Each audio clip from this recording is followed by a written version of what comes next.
నీ దేవుడని యెహోవా నీకు తోడుగా ఉన్నాడు. నీ దేవుడని యెహోవా ఈ రాత్రి నీకు తోడుగా ఉన్నాడు. నీకు ఆయన ఏది కూడా తక్కువ చెయ్యడు. దేవునికి స్తోత్రం చెప్పండి. చేతులు చాపి హుషారుగా చెప్పండి. కొంతమందికి ఆరోగ్యము తక్కువగా ఉంటుంది, అంటే పరిపూర్ణమైన ఆరోగ్యం ఉండదు వాళ్ళకి. కొంతమంది జీవితంలో ఆర్థిక సమస్యల వలన చేతి నిండా డబ్బు లేకుండా తక్కువగా ఉంటాయి వాళ్ళకి ధన సహాయం. కొంతమంది జీవితంలో ఆత్మీయ స్థితిలో తక్కువగా ప్రార్థన ఉంటుంది. మరి కొంతమంది జీవితంలో ఆత్మీయ స్థితిలో విశ్వాసం ఎక్కడో కొంచెమే ఉంటుంది, చాలా తక్కువగా ఉంటుంది, చాలా తక్కువ ఉంటుంది. విశ్వాస జీవితంలో కొంచెమే కనిపిస్తుంది, కొరతగా ఉంటుంది, కొదవగా ఉంటుంది. ఒక యవనస్తురాలు మొన్నటి రోజు నా దగ్గరకు వచ్చి ఏడుస్తూ ఉంది. ఏందమ్మా, మీ అక్క ఏమన్నా అందా, మీ చెల్లి ఏమన్నా అందా, మీ తోబుట్టువులు ఏమన్నా అన్నారని అడిగి నేను ప్రార్థన చేయండి అన్న అంది. ప్రార్థన చేయించుకొని పైకి లేచి ఏడుస్తూ ఉంది. ఎందుకు ఏడుస్తున్నావు అని చెప్పి నేను అంటే, నాకు వివాహం కావట్లేదని మా నాయనమ్మ, ఆ అమ్మాయికి వాళ్ళ అమ్మ చనిపోయింది, వాళ్ళ నాన్నగారు చనిపోయారు, ఇద్దరూ చనిపోయారు. వాళ్ళ అక్కకి వివాహమైంది. నాకు వివాహం కావట్లేదని సూటిపోటు మాటలు భయంకరంగా మాట్లాడుతుంది అన్న పాస్టర్ అన్న. ఆ మాట్లాడుతున్న మాటలను బట్టి నాకు చాలా దుఃఖం అనిపించి ఏడుస్తున్నాను. నాకు దేవుడు అన్ని చేయడు కానీ వివాహ విషయంలో తక్కువ అయినట్లుగా నాకు కనిపిస్తుంది, ఇంకా కాలేదు కార్యం అన్నట్లుగా. అంటే నేను ఓదార్చాను. అమ్మ, ఈ సంవత్సరం దేవుడు మనకు వాగ్దానం ఇచ్చాడు కదా, నేనే మిమ్మల్ని ఓదార్చువాడని అన్నారు. ఇలాంటి వస్తీ అని దేవుడు మనల్ని ఓదారుస్తున్నాడు. దేవుడు కార్యం చేస్తాడు, నువ్వేం భయపడద్దు. నీకు ఏది తక్కువ చేయకుండా అన్నిటిని ప్రభు సమృద్ధిగానే నీ జీవితం జరిగిస్తాడు. చేల్చాబు గట్టిగా చెప్పు. మనుషులను మనం తక్కువగా చూస్తారేమో, మనుషులు మనల్ని తక్కువగా చూస్తారేమో, సమాజం మనం తక్కువ చూపు చూస్తుందేమో. వాళ్ళకి చెప్పేది వాళ్ళే అంత ఆప్టరాలు, మనం ఉన్నవాళ్ళమి, వాళ్ళు ఏ పార్టీ వాళ్ళు అన్నట్లు చూస్తారేమో.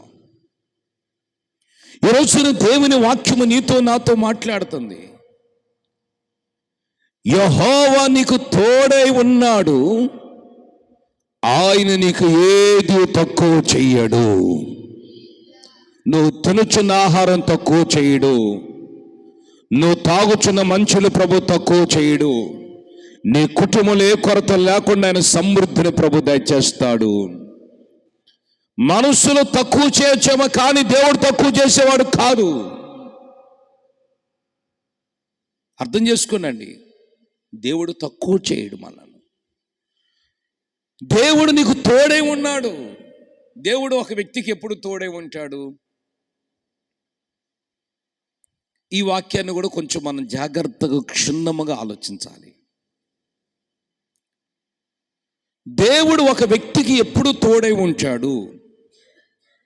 ప్రపంచంలో ఎవరు తోడు ఉన్నా లేకపోయినా బాధ లేదు, కానీ యేసయ్య తోడు లేకపోతే భూమి మీద మనం బ్రతికిన ఆ బ్రతుకు అర్థం ఉండదు. ప్రపంచములో లోకము తోడు ఉన్నా లేకపోయినా యేసయ్య తోడు లేకపోతే అడుగు తీసి అడుగు ముందుకు వేయలేము. మనది ఒక ఒంటరి జీవితం. ఇది ఆత్మీయ పోరాటం అంటేనే ఒక ఒంటరి జీవితం. ఇది ఈ ఆత్మీయ పోరాటములో, ఈ ఒంటరి జీవితంలో దేవుడు నీకు తోడే ఉంటే నీకు ఏది తక్కువ కాదు. అనారోగ్యము నీలోంచి వెళ్ళిపోతుంది. ఆమెన్. ఏదైతే నీకు తక్కువ ఉందో దాని విషయంలో ప్రభు సమృద్ధిని ప్రభు నీకు ఇస్తాడు. చేతులు చాపు గట్టిగా చెప్పు, పెద్దగా చెప్పు. ఒక వ్యక్తికి దేవుడు ఎప్పుడు తోడై ఉంటాడు. దేవుడు అన్ని వేళ మనకు తోడే ఉంటాడు, ఎప్పుడు తోడే ఉంటాడు. ఒక కారు వెళ్ళాలంటే ఆ కారుకి ఇంజిన్ అవసరము. ఇంజిన్ అవసరమున్నా ఆ కారుకు 4 చక్రాల టైర్లు ఉండేయండి, రబ్బరు టైర్లు. వాటిలో గాలి ఒక్కదానికి తక్కువైనా 3 టైర్లు ఉన్నా కానీ 3 టైర్ల నిండా ఫుల్లుగా గాలి ఉన్న ఒక్క టైర్కి గాలి తక్కువైనా కారు ముందుకు వెళ్ళిపోదండి. వెళ్ళిద్దండి. ఆ టైర్కి 4 టైర్ల నిండా గాలి ఉంటేనే, రోడ్డు సక్రమంగా ఉంటేనే అది ముందుకెళ్తుంది. కారు అయినా బైక్ అయినా ఏదైనా. మన దైవాంగం జీవితంలో కూడా దేవుడు మనకు తోడే ఉంటే మనం ప్రభువుల ముందుకు వెళ్ళగలుగుతాము. ఆమె చెప్పగట్టిగా హల్లెలూయా. ఆత్మీయతలో ముందుకు వెళ్ళగలుగుతాము. ఏ సమస్య వచ్చినా యేసు వైపు చూస్తాం, ఏ కష్టం వచ్చినా యేసు వైపు చూస్తాం, ఏ నష్టం వచ్చినా యేసు వైపు చూస్తాం, ఏ సమస్య వచ్చినా ఆయన ఉన్నాడని చెప్పగలుగుతాం. అయితే మనకి ఏది తక్కువ చెడు, దేవుడు మనకు తోడై ఉన్నప్పుడు. దేవుడు ఒక వ్యక్తికి ఎప్పుడు తోడై ఉంటాడు. అంత ఎప్పుడు ఒక వ్యక్తికి దేవుడు తోడై ఉంటాడు. ఒక చిన్న మాట నేను మీకు చూపిస్తాను, చదవండి. హగ్గై గ్రంథము, బైబిల్ మీద మనసు పెట్టండి, వాక్యం మీద మనసు ఉంచండి దయచేసి. వాక్యమే మీకు మీ జీవితాలని దీవెనకరంగా మారుస్తుంది. హల్లెలూయా.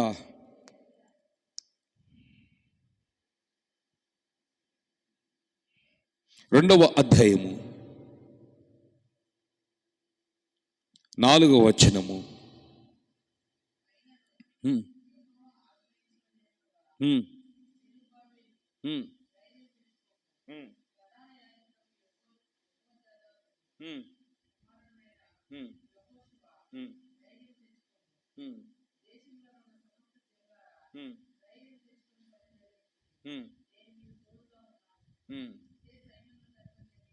ఆమేన్. దేవునికి స్తోత్రం. దేవుడు ఎప్పుడు మనకు తోడే ఉంటే ధైర్యం తెచ్చుకొని పని జరిగించాలి.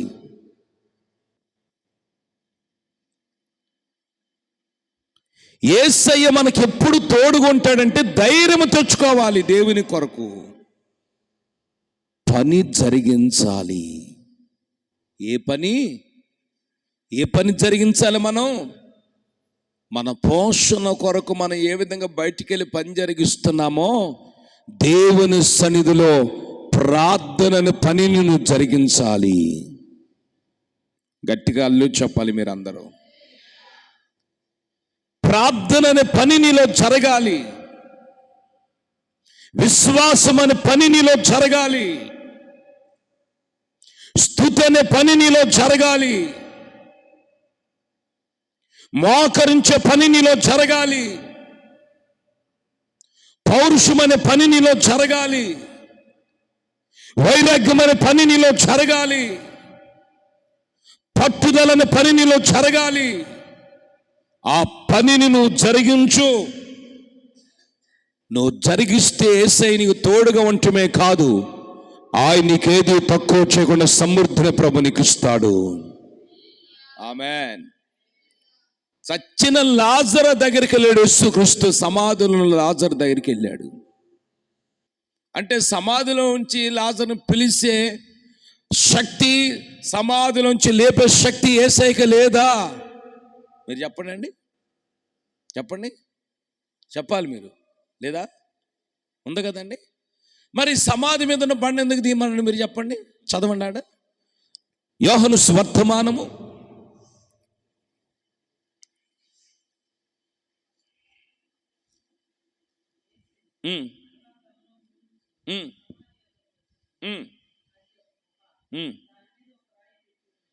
దాని మీద ఒక రాయి పెట్టబడి ఉంది సమాధి మీద. మీరే కుర్చీలో కూర్చోవాలి, జాగ్రత్త వినాలి. నాకలు మీరు వినాలి జాగ్రత్తగా. కుర్చీలో కూర్చున్నారు, నిద్ర బాగూడదు. సమాధి మీద ఒక రాయి పెట్టబడి ఉంది. ఏం పెట్టబడి ఉంది చెప్పాలి, ఏం పెట్టబడి ఉంది? రాయి పెట్టబడి ఉంది.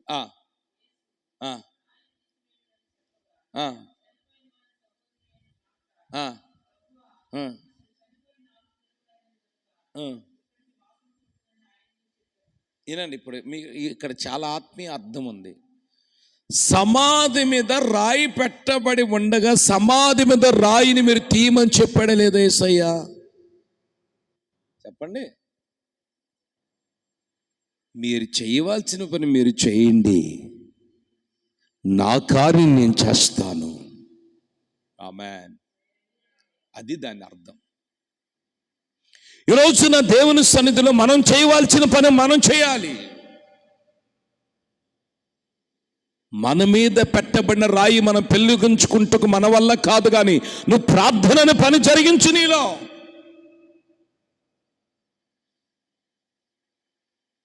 నువ్వు అవన్నేమి చేయకుండా, నేను రాత్రి 2 గ్రామాలకి విజిటింగ్కి వెళ్ళా. 2 గ్రామాలకి విజిటింగ్కి వెళ్తే 2 స్థలాల్లో ఎదురుగు టీవీలు పెట్టుకొని చూస్తున్నారు వాళ్ళు. మళ్ళా వాళ్ళకున్న సమస్యలు ఎన్నో తెలుసండి, కొండంత సమస్యలు, బోడెలన్ని సమస్యలు ఉన్నాయి వాళ్ళకి.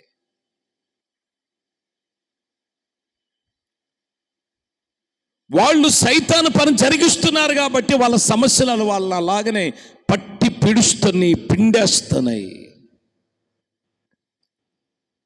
వాళ్ళు చెప్పి అన్నీ తక్కువేనన్నా, అన్ని కొరతలేనన్నా, అన్ని ఇబ్బందులేనన్నా, ఆయన మారలేదు, ఈయన మారలేదు అని చెప్తున్నారు. మీరు దేవుని పని ఆ టైంలో మీరు కూర్చొని ఆ టీవీ ఎదురు కూర్చోకపోతే సన్నిధిలో కూర్చొని స్తుతి పాట పాడుకొని, యేసయ్యా నా భర్తను మార్చు, నా పిల్లల మార్చు, అయ్యా వాళ్ళు మారితే నా ఇల్లు ఒక భాగ్యవంతురాలు ఇల్లుగా మార్చబడుద్దని ప్రభు సన్నిధిలో దేవుని పని చేస్తూ ప్రార్థనలో నువ్వు పోరాడి దేవుని సన్నిధిలో గడిపితే వాళ్ళు ఎందుకు మారండి? ప్రార్థన చేసుకుని వెళ్ళారు. పౌలు భక్తుడు ఒక వాక్యం ఉంటుంది, తూతేర పట్టణస్థురాలు వాక్యం వినుచున్నప్పుడు ప్రార్థన చేసుకుని వెళ్ళినప్పుడు ఆమె హృదయం తెరవబడింది అని ఉంది బైబిల్లో. ఆమె ఎవరండి? లుదియా.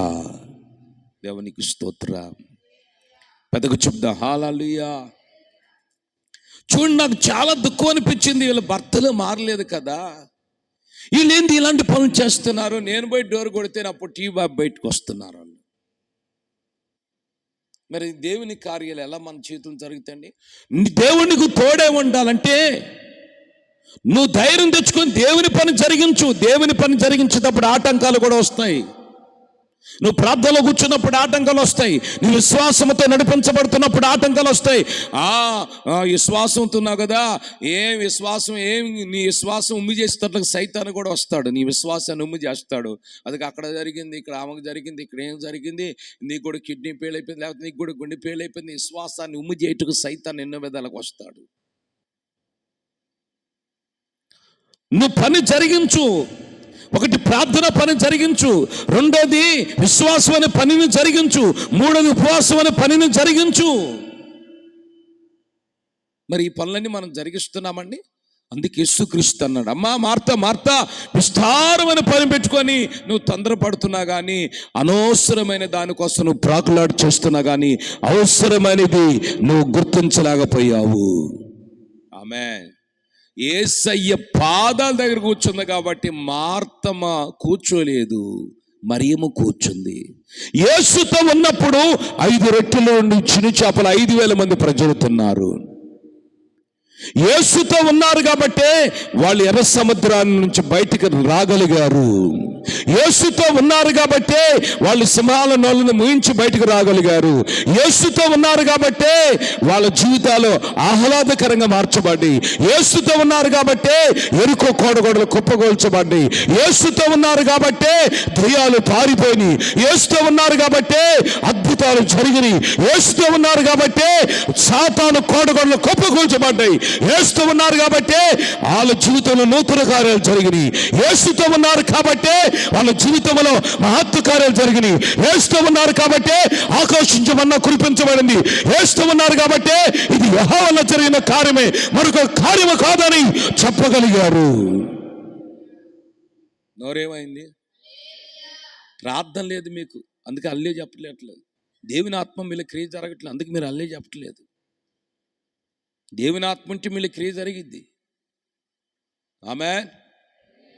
చేల్చాబు గట్టిగా చెప్పండి, పెద్దగా చెప్పండి, హుషారుగా చెప్పండి. నువ్వు వేస్తూ ఉన్నావా? దేవుని పని జరిగించు, ప్రార్థన పనిని జరిగించు.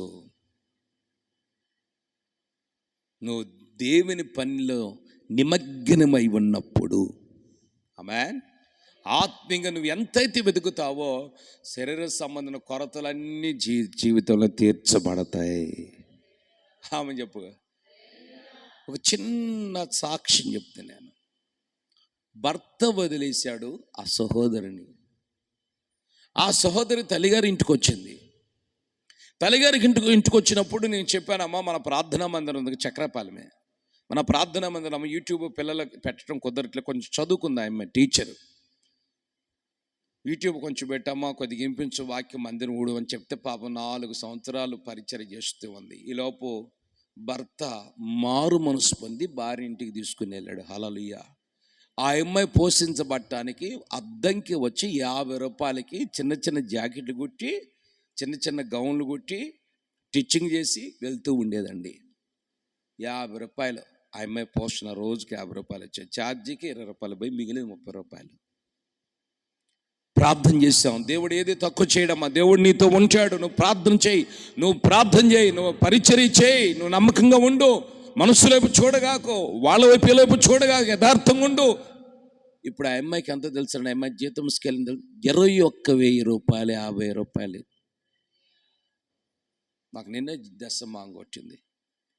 50 రూపాయలకి నమ్మకంగా 2 సంవత్సరాల క్రితం జాబు లేకుండా ఉండేటువంటి సహోదరికి ఈరోజు మంచి స్కూల్లో జాబు. అద్భుతం ఏం తెలుసండి, ఒక టీచర్ హోదాలో ఉంది. ఆమెకి 20,500 రూపాయలు జాబుని దేవుడిచ్చాడండి. ఎంత తక్కువ చేశాడు యేసయ్య. దానికి కూడా భర్త ఆటంకాలే. నువ్వు దశం భాగం తీయటానికి లేదు అన్నాడట. ఆ ఏమైందంట, నువ్వు నాతో ఉన్నా లేకపోయినా నా కష్టార్జితం నేను తీసి దేవుని మందిరానికి ఇవ్వాలి అంతే. ఆమేన్. నేను తీర్మానం చేసుకున్న ఆ రోజు నాకు 50 రూపాయలు నా పోషణ. దేవుడి విధంగా నన్ను ఆశీర్వదించాడు. 20,500 రూపాయలు ఆ అమ్మాయికి దేవుడిచ్చాడని చూడండి. 50 రూపాయలు ఎక్కడ, 20,500 రూపాయలు జాబుని దేవుడు ఆమెకి ఇచ్చి ఆమెను హెచ్చించాడు. నా సహోదరుని దేవుడు తక్కువ చేస్తాడా? నాకు ఆశ్చర్యంగా ఉందండి. ఏం దేవుడు తక్కువ చేశాడా? దేవుని పనిలో మనం నిమగ్నమై ఉన్నప్పుడు దేవుడు మనకేది తక్కువ చేయడు. ఆమెన్. అందుకని మొదట నీ స్థితి కొద్దిగా ఉండాలి. మొదట కొద్దిగా ఒక్కసారి వచ్చి మీద పడితే నిలబడదు, అది గుర్తుపెట్టుకో. మొదట ఆమెకు జాబ్ ఎంత అండి? 50 రూపాయలు జాకెట్లు కుట్టుకునేది. ఉచ్చులు వేయటానికి లేదు, టిచ్చింగ్ కూడా కాదు, ఉచ్చులు వేస్తూ ఉండేది ఆడవాళ్ళ జాకెట్లకి, సూదితో, చిన్న సూదితో. మరి ఇప్పుడు ఎంత అండి? 50 రూపాయలని దేవుడు తీసుకెళ్ళి ఎలా చేశాడండి? 20,000 రూపాయలు జాబుగా మార్చాడండి. 20,000 దాన్ని 50,000కు మారుస్తాడు రాను దినాల్లో. చేల్చాబు గట్టిగా చెప్పు, పెద్దగా చెప్పు. హల్లెలూయా. చూడండి, దేవుడికి ఏది తక్కువ చేయడు. నువ్వు బాధపడగాకు. అయితే నువ్వు దేవుని పని చేయి నమ్మకముగా. అంటే మందిరంలో పరిచర్య చేయటం కాదండి, నువ్వు దేవునిలో ప్రార్థనలో పని జరిగించు. ప్రార్థన అనే పనికి నీ జీవితాన్ని నడిపించుకో. సోమరితనము, నిజంగా ఈ బద్ధకము సైతాన్ లక్షణాలండి, సైతాని క్రియలు. బైబిల్ ఒక మాట కూడా ఉంది, భూమిని శ్రద్ధగా దున్నువాడు పంటను సమృద్ధిగా అనుభవిస్తాడట. సామెతల గ్రంథం చూడండి,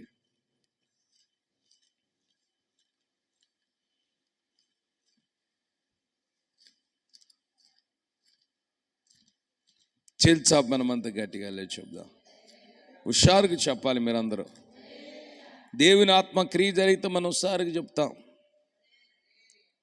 నోరు తెరిచి హుషారుగా చెప్పండి మరలా. చూడండి ఆ మాట.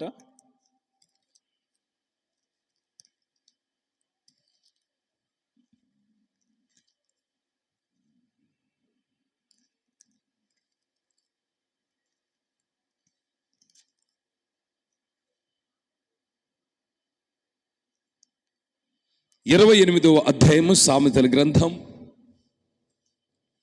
18వ వచనము 19వ వచనం.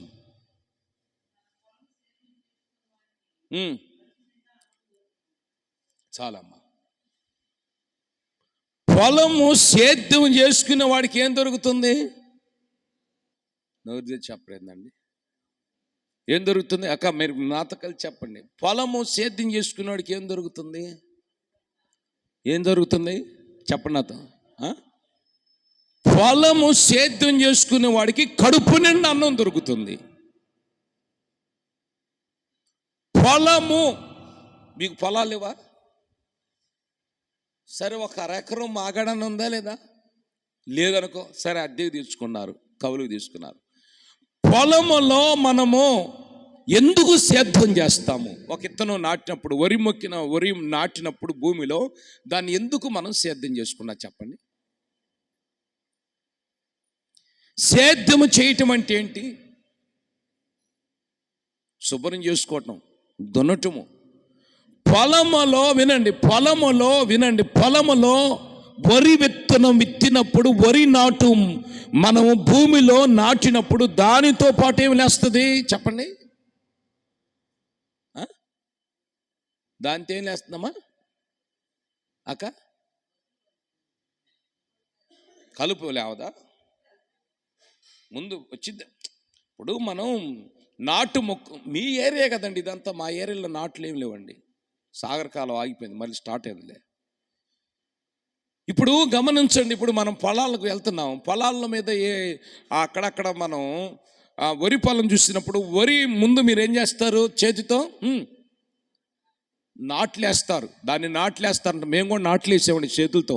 ఈ తెనాల ఏరియా వచ్చి నాట్లేసాలి మేము చిన్నప్పుడు చదువుకునేటప్పుడు. నేను అటు కూడా ఒక చక్రపాలెం ఉంది,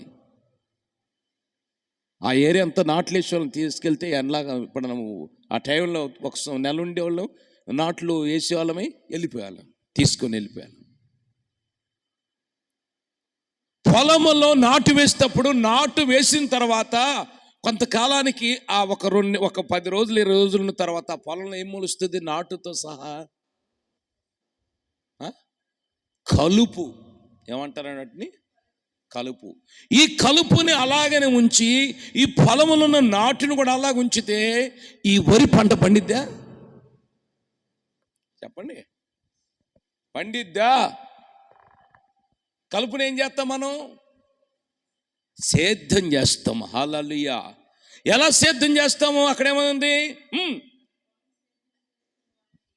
నీ పొలం అనే హృదయాన్ని నువ్వు సేద్యం చేసుకుంటే సమృద్ధిగా నీకు ఆహారము దొరుకుతుంది. అవును చెప్పు. నీ పొలం అనే హృదయములో సేద్యం చేయబడాలి. హృదయములో గరిక మొక్కలు మొలుస్తాయి. అప్పుడప్పుడు పొలములో మొలవటం లేదా? గరిక మొక్కలు, ఇంకేం మొలుతాయి? ఏందండి మీకు చెప్పట్లేదు మీరు? ఇంతంత బొద్దు గట్టిది ఒక్కోసారి అన్ని మొలుస్తాయి కదండి. గరిక మొక్కలు మొలిచినప్పుడు వినండి, గరిక మొక్కలు మొలిచినప్పుడు దాన్ని గరిక మొక్కలు అలాగని ఉంచితే వరి పంట పండిద్దా? చెప్పండి. పండదండి. దాన్ని సేద్యం చేస్తాడు ఒక రైతు. మన హృదయం అనే పొలములో సేద్యము చేయబడినప్పుడు నీకు ఏది తక్కువ కాకుండా సమృద్ధిగా చదువు సమృద్ధిగా. ఆమె చెప్పు గట్టిగా. కడుపు నిండా అన్నం దొరుకుతుంది. నీ హృదయం అనే పొలములో గరిక మొక్కలు ఉంటే వాటిని సేద్యం చేసుకొని గరిక మొక్కను తొలగించుకోవాలి. గరిక మొక్కలు అంటే ఏమిటంటే మన శరీరంలో ఉన్నటువంటి కోరికలు, 13 కోరికలు ఉన్నాయి. అది తీసేసుకోవాలి.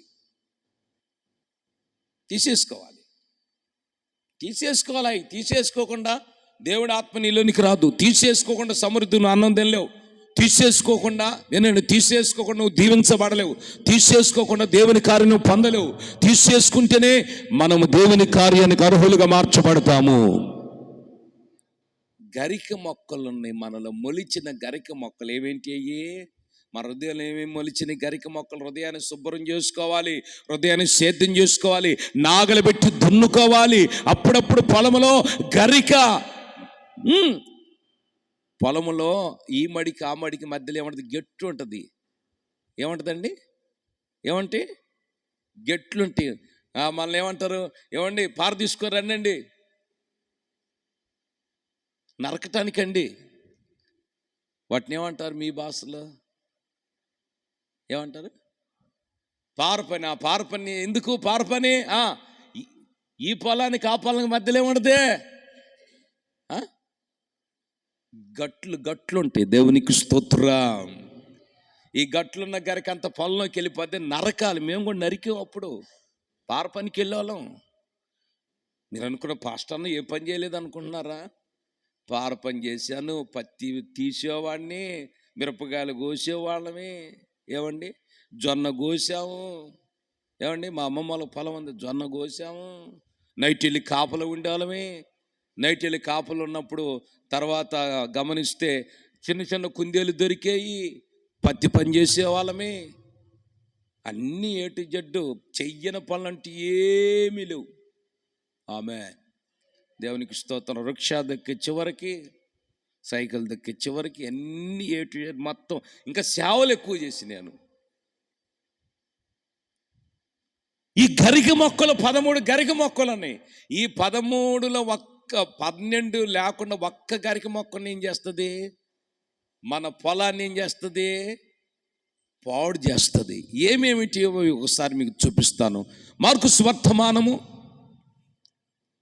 వీటిని సేద్యం చేసుకోవాలి, తొలగించుకోవాలి, వీటిని తీసేసుకోవాలి మనం.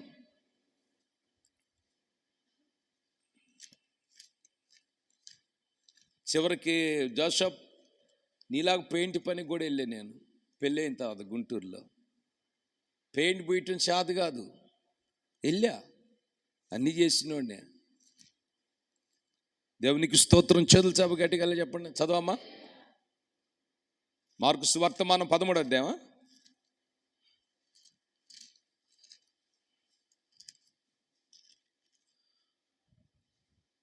7వ అధ్యాయం 21వ వచనం. లోపల నుండి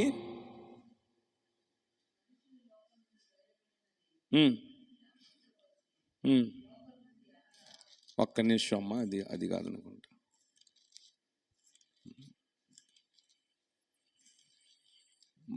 అదే శరీర కార్యములు ఏమనగా గలతీనా? ఎన్ని ఉన్నాయి గలతీలా?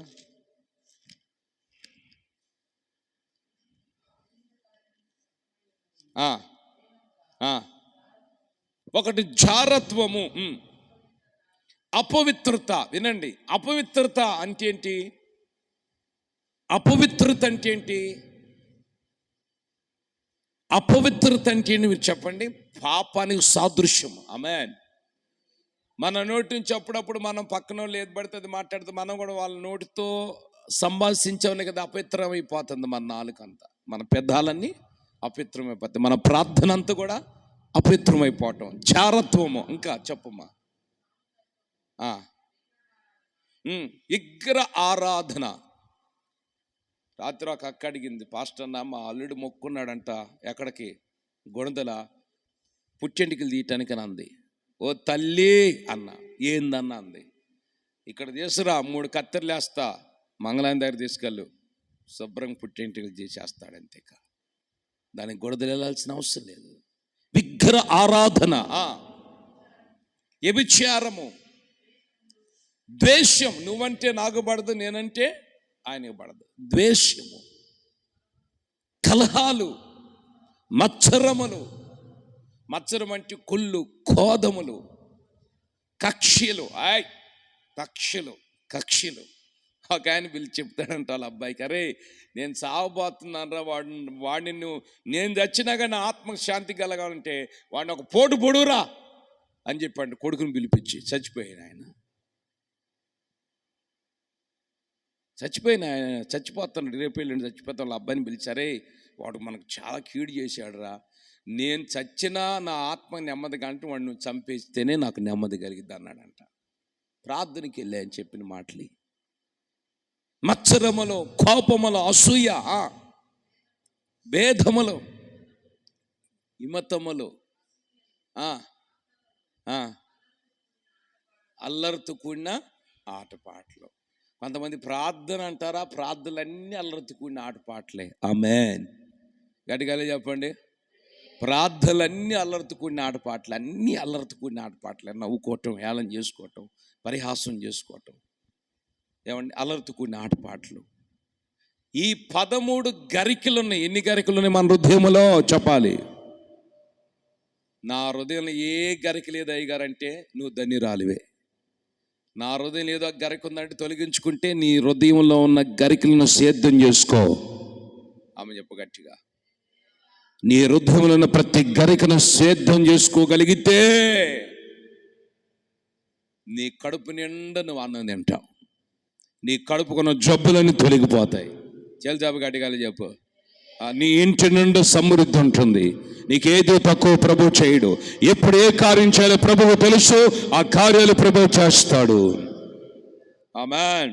నువ్వు దేవుని పని చేయి, ప్రార్థనలో పోరాడు, దేవుని పనిలోనే మగ్నమై ఉండాలి మనం. మరి అవన్నీ మనం చేసినప్పుడే కదండి. మనలో ఇన్ని గరికలు ఉంటే, ఏమండి, ఇన్ని గరికలు ఉంటే మనలో ఉన్న గరికలు మొలకెత్తి దేవుని యొక్క వాక్యాన్ని అణిచివేస్తున్నాయి. గనుక ఈ గరికలు మనం ఏం చేయాలి? సేద్యం చేసుకోవాలి. ఆమేన్, హల్లెలూయా. గనుక మరి దేవుని సన్నిధిలో మనం నిజంగా దేవుడు ఈరోజు మనతో మాట్లాడాడండి. మన దేవుడు ఆశీర్వదించాలని ప్రభువు కోరుకుంటున్నాడు, దీవించాలని ప్రభువు కోరుకుంటున్నాడు. దేవుని మందిరములను అడుగుపెట్టావంటే ఆయన సంకల్పం లేకపోతే నువ్వు అడుగుపెట్టావు, ఇక్కడికి రావలేవు. ఆమె చెప్ప గట్టిగా, చేతులు చాపు గట్టిగా చెప్పు. హల్లెలూయా, హల్లెలూయా. దేవుని సంకల్పం ఉంది మీ పట్ల, ఉంది, అది వాస్తవం. కనుక ఆ దర్శనాన్ని మేము చూస్తున్నాం, ప్రార్థన చేస్తున్నాం కాబట్టి దర్శనం ఉంది. గనుక దేవుడు మిమ్మల్ని ఆ విధంగా దీవిస్తాడు. మీకు ఏది తక్కువ చేయడు, ఏదైతే తక్కువ ఉందో ఆ కొరతల్ని ప్రభు తీరుస్తాడు, సమృద్ధిని ప్రభు మీకు ఇస్తాడు, దీవెన ప్రభు మీకు ఇస్తాడు. అయితే మీరు ప్రభువుతో ఉండండి, మనుష్యులతో ఉండే కంటే. ఆమేన్, హల్లెలూయా, హల్లెలూయా. మనుష్యులతో ఉండే కంటే, ఈ అర్థమైన మాటలు మనం మాట్లాడుకునే కంటే, లోకము ఏమండి మనలను ద్వేషించినప్పుడు మనం దేవునికి కనెక్ట్ కావాలి. ఆమేన్. గనుక దేవుడే మనలను నడిపించేది.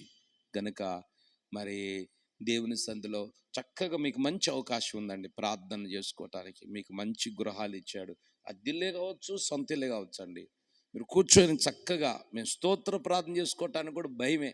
కింద పాములు భయంకరంగా, అవన్నీ భయంకరమైన, చుట్టుపక్కల ఏరియా అంత మంచి ఏరియా కాదండి. అయినా మంచాలు తరగటం అని, దోమలు కొట్టడం అని, అయినా లేచి 4 గంటలు లేచి స్తోత్రం చెప్తూనే ఉంటాం.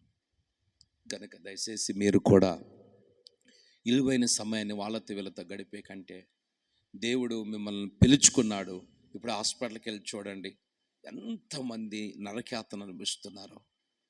దేవుడు మిమ్మల్ని హాస్పిటల్ పాలు కాకుండా, రోగాలు పాలు కాకుండా, యాక్సిడెంట్లు పాలు కాకుండా, అప్పులు పాలు కాకుండా, ఏమండి దెయ్యపు శక్తులు పాలు కాకుండా, శాతబలి శక్తులు పాలు కాకుండా, దేవుడు మిమ్మల్ని సింహాలకు అప్పగించకుండా, దేవుడు మిమ్మల్ని ఇంతగా ప్రేమించి ఈ స్థలానికి ప్రభు తీసుకొచ్చాడు.